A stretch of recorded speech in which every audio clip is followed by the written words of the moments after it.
시장 클로즈업 시간입니다. 오늘도 이분과 함께 이야기를 나눠볼 텐데요. 제가 이렇게 부르는 분이죠. 주식 스토리텔러, 이베스트 투자증권 IM 영업팀 염승환 차장 나오셨습니다. 어서 오세요. 네, 안녕하세요. 네, 반갑습니다.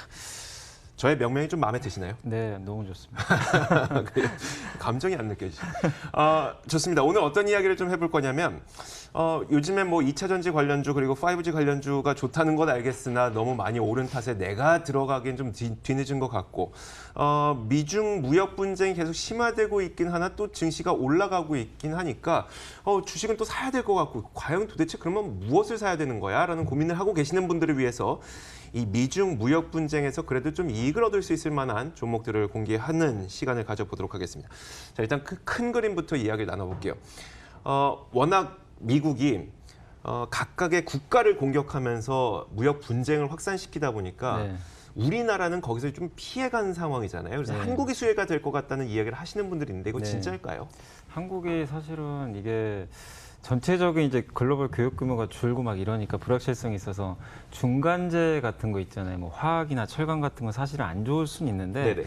반대로 생각하면은 이제 미국이 사실 중국을 건드는 가장 큰 이유 중에 하나가 이제 첨단 기술이라든가 IT 같은 거잖아요. 그렇죠. 그런 거를 사실은 뭐 그냥 특허권 같은 것도 그냥 함부로 막 침해도 하고 뭐 불법 복제를 통해서 하다 보니까 네. 제동을 건 건데 사실 이런 관점에서 보면 한국 기업들은 나쁠 건 사실 없어요. IT 기업 입장에서 보면 그 중국의 이런 부분들은 사실 한국한테는 그동안 굉장히 이제 중국이 굉장히 좀 추격을 많이 했잖아요. 네. 그래서 상당히 불편한 부분이 있는데 그거를 사실 막을 방법도 없고 그랬는데 어떻게 보면 트럼프가 좀 그런 부분에서 제동을 걸어줬다는 측면에서 한국뿐만 아니라 사실 대만 기업들한테도 나쁠 건 저는 없다고 봅니다. 그러니까 중국과 엄청나게 우리 한국 기업들이 경쟁을 많이 하고 있잖아요. 네. 그래서 그런 부분에 있어서 좀 수혜는 예상이 되고 또 이번에 화웨이 리스크도 터졌지만 실제로 주가도 지금 움직이고 있고 화웨이가 제가 봤을 때는 좀 상당히 좀 힘들어진 것 같아요. 뭐 이게 손과 발이 다 묶여버린 좀 네네. 상태다 보니까 그럼 결국 한국의 업체들은 삼성전자로 놓고 보면 물론 반도체 쪽에서는 아직은 좀 리스크는 있지만 뭐 스마트폰만 놓고 봤을 때는 상당한 수혜가 뭐 당연히 예상될 수밖에 없는 상황이니까 긍정적으로 보시면 좋을 것 같고 또 실제로 그 미국 언론에서 그랬다고 하더라고요. 트럼프가 이렇게 자꾸 주변국들이나 이런 쪽에 대해서 뭐 관세 전쟁을 이렇게 펼쳤을 때는 그 어떻게 보면 이제 중국을 제외한 나머지 국가들 쪽에서 제조업 국가들이 상당한 수혜를 좀 받을 수 있다라는 이제 그런 또 그 언론 보도가 좀 나오긴 했는데 대표적인 회사가 뭐 당연히 우리 한국 기업이다 이렇게 좀 보시면 좋을 것 같고 결국 이제 중국이 이렇게 생각하시면 돼요. 그러니까 중국의 화웨이 스마트폰이 만약에 이제 앞으로 생산이 안 되면 네. 그거 생산 안 된다고 여러분들 화웨이 스마트폰 그럼 나는 화웨이 거만 쓰려고 했으니까 안 살 겁니까 스마트폰을 그렇죠, 갑자기? 그렇죠. 그 누군가 메꿔야 네네. 되잖아요. 그러니까 이거를 그냥 단지 그게 없어진다고 생각하시면 안 되고 다른 대체자로 메꿔야 되거든요. 근데 이 생각까지는 못 하시는 분들이 사실 좀 있으시더라고요. 네네. 근데 이걸 메꾼다면은 그 메꾸는 회사들이 누가 될 거냐. 당연히 거기서 수혜를 받는 회사들이 좀 나올 수밖에 없고 결국엔 또 이제 미국과 중국이 싸우다 보니까 중국에 예전에 공장이 되게 많았잖아요. 근데 네. 지금 우리나라 기업들 같은 경우는 베트남이나 방글라데시에 공장 많이 분산시켜 놨잖아요. 네, 말레이시아도. 네, 그러니까 그런 기업들은 오히려 굉장히 음. 지금 상황이 어떻게 보면 땡큐일 수가 있는 거죠. 그래서 그런 관점에서 우리가 중국의 공장을 다소 확보한 그런 기업들 최근 주가 흐름도 나쁘지 않은데 그런 기업들이 좀 의외로 그러니까 중국이나 뭐 한국 쪽보다는 이런 중국 외쪽에 그 공장을 이미 이렇게 만들어 놓은 그런 기업들이 뭐 장기적으로 좀 수혜를 받을 수 있다. 이렇게 좀 보시면 좋을 것 같습니다. 그러니까요. 요즘에 그 미국과 중국에서 직접적으로 교류되는 물건에 대해서는 양쪽 모두 관세를 부과하고 있다 보니까 우회로를 찾는 기업들이 굉장히 많다고 하더라고요. 그러면은 베트남에 있는 어느 기업을 통해서 미국으로 들어갈 것이냐, 네. 아니면 뭐 인도네시아에 있는 어느 공장의 물건을 중국으로 보낼 것이냐 이런 것들을 막 고민을 많이 하고 있다고 하는데 실제로 그럼 우리나라에도 그런 식으로 좀 관세를 피해갈 수 있는 공장을 네. 다른 국가에 갖고 있는 그런 기업들이 있다는 얘기죠. 예, 네. 그래서 뭐 몇 개만 간단히 말씀드리면 이제 의류 OEM 뭐 다들 아시겠지만 화성엔터처럼 예전에 한번 설명해드렸지만 이 회사 같은 경우도 뭐 영어무역도 마찬가지고 이제 방글라데시 쪽에 사실 뭐 방글라데시와 베트남 쪽에 공장을 갖고 있잖아요. 근데 이 회사들이 예전에 중국에 있었단 말이에요. 중국에서 만약에 계속 생산을 했다면 네. 그냥 뭐 수출도 못 하는 거죠. 그냥. 그렇죠. 예, 근데 그게 다행스럽게도 이제 동남아 쪽에 있다 보니까 당연히 피해서 그리고 오히려 미국 그 기업들 입장에서는 당연히 이제 중국산이 아니니까 더욱더 이런 한국산 제품을 그러니까 한국에서 그 물론 이제 그 법인은 뭐 이쪽 베트남이나 방글라데시 쪽에 있지만 이런 제품들을 더 수입할 가능성이 높겠죠. 중국 제품보단. 그리고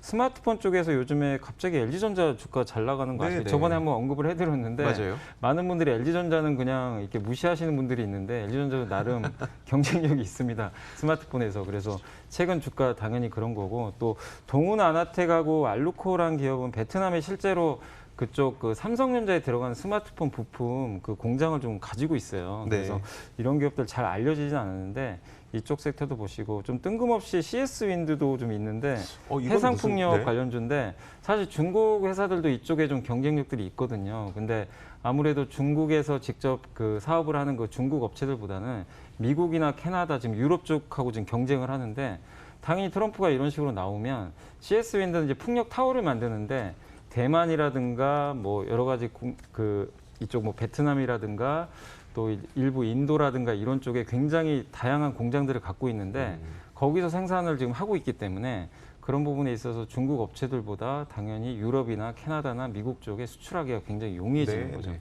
그러니까 그런 부분에 있어서 해상풍력 쪽에서 CS 윈드도 한번 좀 눈여겨보는 전략이 좀 필요할 것 같습니다. 그 염성환 차장이 되게 그 지나가는 말처럼 제가 예전에 소개해드렸었는데 뭐 이런 말씀하셨는데 그게 화승엔터도 그렇고 LG전자도 그렇고 거의 한 달 전쯤인가요? 그 이전에 이미 저희한테 소개를 해주셨기 때문에 지금 검색해 보시면서 주가 많이 올랐는데라고 생각하시겠지만 그때 만약에 이 이야기를 듣고 나도 한번 관심 가져봐야 되겠다 싶으신 분들은 아마 이미 좀 수익을 내고 계실 겁니다. 그런데 여기서 또 수혜가 예상이 된다고 하니까 지금이라도 늦지 않았다는 얘기죠? 저는 지금도 괜찮다고 네, 생각합니다. 알겠습니다.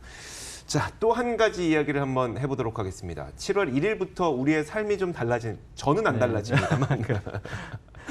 자, 7월 1일부터 이제 52시간 근무제가 이제 본격적으로 네. 대기업들 중심으로 이제 시작이 됩니다. 물론 지금도 이미 많은 대기업들이 그 뭐라고 하죠? 예행 연습 삼아서 다 하고 있어요. 네. 하지만 이제 법적으로 시작되는 게 이제 그때라서 여기에서도 또 우리가 노려볼 만한 그 기업이 있다고요? 그러니까 진짜 이제 저녁에 있는 삶이 될 것 같아요. 네네. 지금 이제 저희 회사 같은 경우도 지금 이제 7월 1일부터 시행인데 이제 네. 얼마 전부터 이제 예비로 지금 하고 있거든요. 네. 그래서 저도 이제 1시간 정도 일찍 퇴근을 하고 있는데 진짜 저녁에 시간이 남더라고요.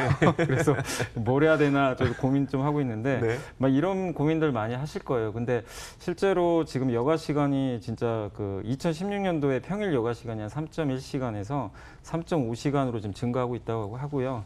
또 평균 여가 비용도 증가하고 있다고 하는데 사실 이게 평일에 이제 여가 시간이 늘어나다 보니까 실제로 봤을 때 이제 많은 분들이 그러면 여행들 많이 가나 이런 생각들을 그냥 두루뭉실하게 하시는 분들이 계시더라고요. 네. 그러니까 아무래도 이렇게 여가 시간 많아지면 당연히 여행주가 수혜를 좀 많이 받겠구나. 네네. 근데 그게 아니라 그냥 주 52시간 근무를 하다 보니까 평일에 시간이 좀 남는 거예요. 그렇죠. 네. 그러니까 거기에 포커스를 맞추셔야 돼요. 그러니까 여행을 간다기보다는 저녁에 뭘 할 수 있는 것들이 있죠. 그러니까 여행은 며칠이 필요한 거고. 네. 네. 그러니까 휴가 일수가 늘어나는 건 아니거든요. 그렇죠. 휴가 일수는 늘어난다기보다는 시간이 늘어나니까 그런 면에서 요즘에 각광을 받고 있는 게 저녁에 스크린 골프. 네. 이게 엄청나게 아. 요즘에 뭐 히트치고 있다고 그리고 스크린 골프만 있는 게 아니라 뭐 거기 스크린 뭐 낚시장도 있고 네, 맞아요. 되게 다양하더라고요. 그리고 문화생활이라든가 이런 것도 많이 하고 계시고 또 어학원도 많이 등록해서 하고 있고 네네. 그래서 이런 쪽으로 이제 어떻게 보면 이게 막 시작이 된 거잖아요. 네. 그래서 이쪽 관련주들 좀 눈여겨보시면 좋을 것 같아서 오늘 이 주제 한번 다뤄봤고 실제로 이제 두 종목 정도 좀 가져와 봤는데 골프전 주가 좀 많이 올랐습니다. 사실 이거 주제를 제가 미리 좀 설정을 해놨는데 좀 올라서 아쉽지만 여전히 상승 여력이 있고요. 국내 뭐 1위 사업자인 건 아실 거예요. 그리고 지금 가맹점 수가 계속 급증하고 있고 여전히 주가도 저평가돼 있습니다. 그래서 전한 8만 원까지 상승 여력 남아 있다라고 좀 보고 있기 때문에 여기서 이 주 52시간 근무 가장 큰 수혜주라고 본다면 골프존이니까 한번 관심 있게 보시고 멀티캡에스는 삼성 계열의 국내 유일의 그 성인 교육 업체입니다. 네네. 그래서 교육 시장도 이제 이 여가 시간을 활용해서 커질 수가 있기 때문에 멀티캠퍼스 같은 이제 성인 교육 관련된 기업들도 한번 눈여겨 보시면 좀 좋을 것 같아서 오늘 소개를 해드렸습니다. 네. 저희 그 부조에서 게임 많이 할 것 같은데라는 네, 얘기가 물론 뭐 WHO 때문에 요즘에는 아직은 뭐 게임주의 그 볕들날이 뭐 언제가 될지는 잘 모르겠으나 근데 이제 그거 문체부 제가 기사 보니까 문체부 장관이 그 얘기를 했다 그러더라고요. 네네. 뭐 우리나라는 어쨌든 게임 적극적으로 육성한다. 뭐 그런 식의 발언을 했기 때문에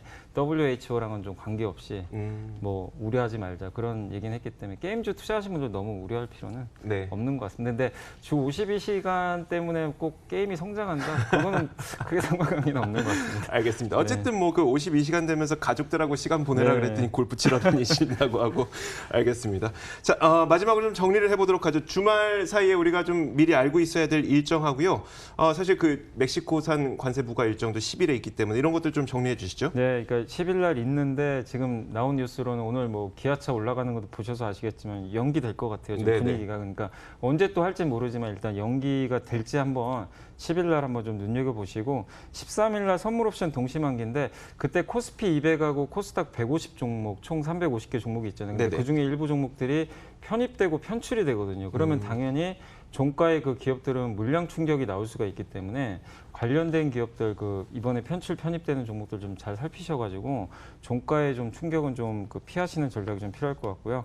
그다음에 6월 14일 날 중국의 산업 생산 소매 판매 지표 나오는데 최근에 중국의 그 차이신 PMI 지수가 좀 잘 나왔잖아요. 네네. 근데 이번에 소매 판매나 산업 생산도 좀 잘 나올지 이게 잘 나오면 어쨌든 한국 증시는 좀 움직이더라고요. 그렇죠. 중국 지표 잘 나오면 그래서 이런 부분들 좀 체크하셔가지고 대응하시면 좋을 것 같습니다. 네, 알겠습니다. 자, 이렇게 저희가 지금 살펴봐야 될 이슈 몇 가지 거기에 관련된 종목들하고요. 그리고 투자 전략 일정까지 살펴봤습니다. 이베스트 투자증권 IM 영업팀 염승환 차장이었습니다. 말씀 고맙습니다.